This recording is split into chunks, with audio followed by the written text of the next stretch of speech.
Okay, so now we're ready to quilt our mug rug and put all the layers together. What we're going to use for this is a different presser foot. It's called a walking foot. Now I have one already on my machine, so I'll show you a different one. This is a walking foot. It looks a little different than the other one. This bar goes on the needle clamp bar and moves up and down as the needle goes up and down. And on here, we actually have a second set of feed dogs that's going to move at the same rate as the ones under the machine or in the throat plate. And what this is going to do is it's going to ensure that our fabric moves at the same rate, the top and the bottom, so nothing comes out of alignment. Because remember, we're going to be working with 3 layers of materials here. So I have my mug rug sandwich that's all prepared. I have my top that I made.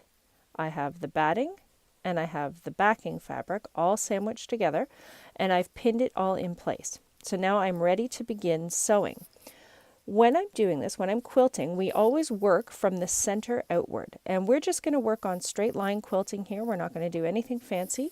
We're just going to work on creating a straight line pattern. So the idea behind it is you don't have to have perfectly straight lines. You can have straight-ish lines, you can have them overlap, you can put them on angles. If you want to have them equally spaced apart, we do have tools to do that. So what I'm going to do right now is I'm going to put my presser foot down and I'm ready to begin. And all I'm going to do is sew right across my mug rug. Now when I get to the other side, I'm going to sew into the batting area off the edge, and I've got 2 options. I can either cut my threads or turn my hand wheel, take my needle out, lift my presser foot and pull it out and cut the threads, or I can pivot and sew along the batting and pivot again and sew in a different direction. Now I want to do this in not precise straight lines. I want to make this kind of an overlap zigzaggy pattern. So I'm just going to sew across and intersect. And now I'm back in the batting, so I can lift my presser foot and pivot again.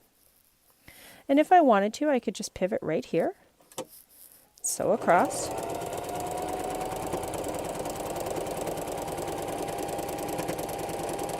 Let me get to the other side. I'm going to leave my needle in again. And I'm going to pivot, and this time I'll go across a little bit, pivot again, and I'll do kind of a straightish line.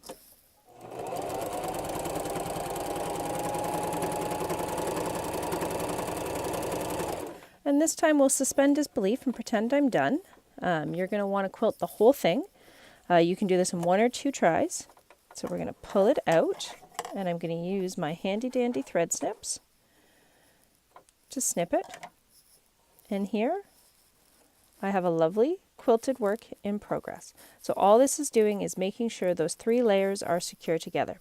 So once you begin, just make sure you do all of them. Take the pins out as you come to them. You can do whatever design you like. It doesn't matter. And I will see you when it's time to trim and apply the binding.